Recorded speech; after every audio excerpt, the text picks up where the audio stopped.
दोस्तों इस वीडियो में हम बात करें केंद्रीय विद्यालयों में नई भर्ती के बारे में, जो कि प्री प्राइमरी टीचर की।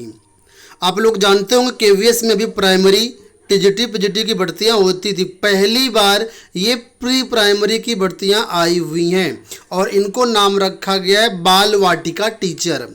नई शिक्षा 2020 को बढ़ावा देने के लिए उनकी सारी चीज़ों को अमल में लाने के लिए अब केंद्रीय विद्यालयों में प्री प्राइमरी की क्लासेस भी चलेंगी और उन्हीं क्लासेस के लिए यहाँ पर प्री प्राइमरी टीचर्स की भर्तियाँ हो रही हैं। फिलहाल ये जो भर्तियाँ हो रही हैं अभी कॉन्ट्रैक्ट बेसिस पर हो रही हैं, लेकिन आने वाले टाइम पर ये सभी भर्तियाँ परमानेंट होंगी। ठीक है, तो आपको इस वीडियो को ज़रूर देखना चाहिए, क्योंकि इस वीडियो के माध्यम से आप ये जान पाएंगे कि प्री प्राइमरी टीचर के लिए क्या एलिजिबिलिटी क्राइटेरिया होता है, कौन अभ्यर्थी इसमें आवेदन करने के लिए पात्र होंगे। साथ में अगर आप इच्छुक हैं तो इन भर्तियों में आवेदन करके आप जॉब भी पा सकते हैं, लेकिन फिलहाल ये भर्तियाँ कॉन्ट्रैक्ट बेसिस पर हैं और एक विद्यालय से नहीं, करीब 6 से 7 विद्यालयों से भर्तियाँ आई हुई हैं। इसमें यूपी के भी विद्यालय हैं और यूपी के बाहर के भी हैं। तो आप इस वीडियो को पूरा देखिएगा, सारी चीज़ें आपको समझ में आ जाएंगी। ठीक है, तो फिलहाल यहाँ पर आप लोग देख सकते हैं, ये मेरे पास नोटिफिकेशन है केंद्रीय विद्यालय इटावा की तरफ से। और यहाँ पर क्या है, कोई भी लिखित परीक्षा फिलहाल नहीं होनी, केवल इंटरव्यू के माध्यम से ही आपका चयन होना है। ठीक है, और फॉर्म भरने के लिए कोई फीस भी नहीं लगनी है। तो अगर आप इटावा से हैं, लोकल के हैं, तो आप ज़रूर अप्लाई कर दीजिएगा, या आप कहीं से भी हैं, अगर आप इंटरेस्टेड हैं इनमें जॉब करने के लिए तब भी आप आवेदन कर सकते हैं। यूपी में अभी और भी वैकेंसी है, बने रहिएगा इस वीडियो तक। सबसे पहले अगर आपने वीडियो को लाइक ना किया तो लाइक भी कर दीजिएगा। देखिए यहाँ पर लिखा है साक्षात्कार हेतु सूचना। केंद्रीय विद्यालय इटावा में 2022-23 के लिए बाल वाटिका में पढ़ाने हेतु प्रशिक्षित शिक्षकों का पैनल बनाए जाने के लिए दिनांक 7 अक्टूबर को प्रत्यक्ष साक्षात्कार आयोजित किया जाएगा। यानी यहाँ पर इंटरव्यू होगा 7 तारीख को, 7 अक्टूबर को इंटरव्यू होगा और उसी के लिए यहाँ पर आवेदन पत्र आमंत्रित किए गए। कोई भी फीस नहीं पेड करनी है, कोई भी फॉर्म आपको नहीं भरना है, डायरेक्ट आपको जाना है, डायरेक्ट वहाँ पर फॉर्म जमा करना है और डायरेक्ट उसी दिन आपका इंटरव्यू हो जाएगा। सारी चीज़ें मैं आपको बता रहा हूँ। तो यहाँ पर देखिए लिखा है सभी पात्र एवं इच्छुक अभ्यर्थी प्रत्यक्ष साक्षात्कार हेतु नीचे दिए गए लिंक से आवेदन पत्र डाउनलोड करके उसे पूर्ण रूप से भर करके अपने प्रपत्रों की मूल प्रतियों एवं स्वप्रमाणित छाया प्रतियों हाई स्कूल से के साथ 7 अक्टूबर को 8 बजे से 10 बजे तक अवश्य उपस्थित हो जाएं। यानी फॉर्म को भर लेना है, जो भी आपके डॉक्यूमेंट्स अटैच कर देना है, सेल्फ अटेस्टेड, ठीक, और मूल भी आपको लेकर के जाना होगा। और इंटरव्यू 7 तारीख होगा, तो 7 तारीख को ही आपको यहाँ पर जाना है, फॉर्म पहले से भेजने की ज़रूरत नहीं है। 7 तारीख को आपको वहाँ पर 8 बजे चले जाना है। 8 से 10 बजे के बीच आपका रजिस्ट्रेशन किया जाएगा। जितने अभ्यर्थी पहुँचेंगे उनका पहले रजिस्ट्रेशन होगा वहाँ पर, ठीक है, और उसके बाद उनका इंटरव्यू हो जाएगा। जो अभ्यर्थी लेट पहुँचेगा उसको मतलब आवेदन प्रक्रिया में या इंटरव्यू प्रक्रिया में शामिल नहीं किया जाएगा। ठीक है, और लिखा है अभ्यर्थियों की संख्या अगर अधिक हो जाती है तो फिर आवश्यकता अनुसार लिखित परीक्षा का भी आयोजन किया जा सकता है। यानी बहुत नॉर्मल परीक्षा होगी, आराम से इसको अगर आप तैयारी है नॉर्मल, अगर टीजीटी पीजीटी तैयारी करते हैं तो मुझे लगता है इसको आप क्वालिफाई कर लेंगे। शॉर्ट लिस्टिंग के लिए प्रक्रिया होगी, एक सिंपल सी है, अगर कैंडिडेट ज़्यादा होते हैं तब। चयनित अभ्यर्थियों की नियुक्ति विद्यालय की आवश्यकता अनुसार ही की जाएगी। शैक्षिक सेवा, सेवा शर्तें, वेतन इत्यादि की जानकारी केंद्रीय विद्यालय के जो संगठन के नियम हैं उन्हीं के अनुसार होगी। अब क्या प्री प्राइमरी टीचर के लिए एलिजिबिलिटी क्राइटेरिया है, जैसा कि मैंने बताया प्री प्राइमरी टीचर को यहाँ पर बाल वाटिका टीचर का नाम दिया गया है। और यहाँ पर देखिए कौन कौन से अभ्यर्थी आवेदन कर सकते हैं। नंबर 1 बोला गया है आपने 12वीं की परीक्षा पास की हो या कोई समकक्ष परीक्षा आपने पास की हो और कम से कम 50% नंबर आपके पास होना चाहिए। यानी सबसे पहली बात 12th पास आउट होने चाहिए 50% नंबर के साथ। और दूसरा यहाँ पर शिक्षा में कोई एक आपके पास डिग्री, डिप्लोमा, इस सर्टिफिकेट होना चाहिए।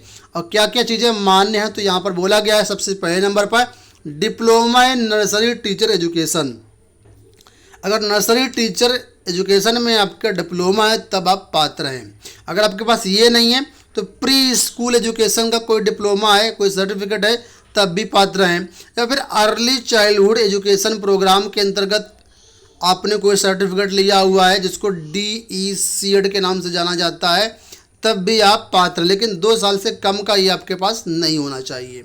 और लास्ट में बोला गया है BEd नर्सरी अगर आपने किया हुआ है तो भी आप इसके लिए पात्र हैं। ठीक है। तो ये नॉर्मल बीएड नहीं है, ये बीएड नर्सरी है, ये अलग से होता है। तो अगर आपके पास ये है तो आप इसका फॉर्म भर सकते हैं, ठीक है। अब यहाँ पर देखिए लिखा है कोविड की 19 की जो गाइडलाइंस उनका पालन करना होगा आपको, और साक्षात्कार है तो यात्रा भत्ता देय नहीं होगा।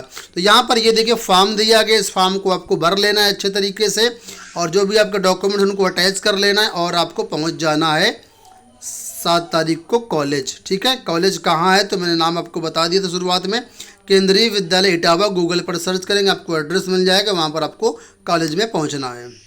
दूसरी वैकेंसी की बात कर लेते हैं। दूसरी वैकेंसी भी देखिए इसी की है, केंद्रीय विद्यालय गोरखपुर की तरफ से वैकेंसी आई है। सेम चीज़ें यहाँ पर भी हैं, ठीक है। यहाँ पर देखिए बताया गया है कि जिसका साक्षात्कार होगा 7 अक्टूबर को, इसका भी होगा, और जिसमें पंजीकरण होगा वो 9 बजे से 11 बजे के बीच होगा, ठीक है। एलिजिबिलिटी क्राइटेरिया वही है जो कि मैंने अभी आपको बताया। ये वेबसाइट दी गई, इस वेबसाइट से जा करके आप अन्य चीज़ें जो हैं डाउनलोड कर सकते हैं, ठीक है। सेम चीज़ें यहाँ पर भी। इसके अलावा ये देखिए केंद्रीय विद्यालय क्रमांक 3 फरीदाबाद से भी सेम वैकेंसी आई हुई है। यहाँ पर भी कॉन्ट्रैक्ट बेसिस वैकेंसी है, और यहाँ पर भी सेम एलिजिबिलिटी क्राइटेरिया है। इसके बाद यहाँ पर देखेंगे तो ये फॉर्म उसका दिया गया है। इसके बाद आगे आएंगे तो देखिए केंद्रीय विद्यालय भारतीय पेट्रोलियम संस्थान देहरादून की तरफ से भी वैकेंसी आई हुई है। सेम चीज़ें यहाँ पर भी लागू होंगी जो मैंने आपको अभी बताई, ठीक है। बाकी डिटेल्स के लिए आप जो है यहाँ पर इस पीडीएफ को प्राप्त कर सकते हैं हमारे टेलीग्राम चैनल से। टेलीग्राम चैनल का लिंक वीडियो के डिस्क्रिप्शन बॉक्स में दिया गया। अच्छा, बहुत से लोग पूछ रहे थे एज वगैरह के बारे में, तो यहाँ पर बोला गया देखिए मिनिमम 18 वर्ष और अधिकतम 65 वर्ष तक के जाएँ तब आप आवेदन कर सकते हैं। वेतन की मान की बात कर ले तो 21,250 रुपये पर मंथ आपको सैलरी दी जाएगी, और जो छुट्टियाँ होती हैं जैसे गर्मियों की छुट्टियाँ होती हैं, ऑटम ब्रेक होता है, ठीक है, उसका कोई भी पेमेंट आपको नहीं मिला जाएगा। कुल मिलाकर जितना वर्क करेंगे उसी के हिसाब से आपको 21,250 रुपये पर मंथ के हिसाब से आपको यहाँ पर वेतन मिलेगा। वेतन ना बोले मानदेय बोले तो मानदेय आपका मिलेगा, ठीक है। तो केवीएस की वेबसाइट पर जाएंगे तो ये आपको नोटिफिकेशन वगैरह मिल जाएंगे, वहाँ से डाउनलोड कर सकते हैं। और कहाँ कहाँ से वैकेंसी आई है देखिए, यहाँ की वैकेंसी आसाम से है, तो जो आसाम वाले कैंडिडेट हैं वो यहाँ पर जॉब कर सकते हैं। ये भी आसाम से दूसरी वैकेंसी है आपकी, ठीक है। इसके बाद ये देखिए आई है बेंगलुरु से, तो ये भी एक वैकेंसी है। सारी में एलिजिबिलिटी क्राइटेरिया सेम रहेगा। तो ये करीब 5 या 7 जगहों से वैकेंसी आई हुई है। तो अगर आप इसके लिए इंटरेस्टेड हैं तो आवेदन कर सकते हैं, ठीक है। जैसा कि मैंने बताया आपको, ये जो नोटिफिकेशन हमारे टेलीग्राम चैनल AB Tech 123 से मिल सकता है, या फिर आप ऑफिशियल वेबसाइट पर चले जाइएगा संबंधित कॉलेज की, वहाँ से भी आप इसको डाउनलोड कर सकते हैं। कोई क्वेरी हो तो कमेंट बॉक्स में ज़रूर पूछ लीजिएगा।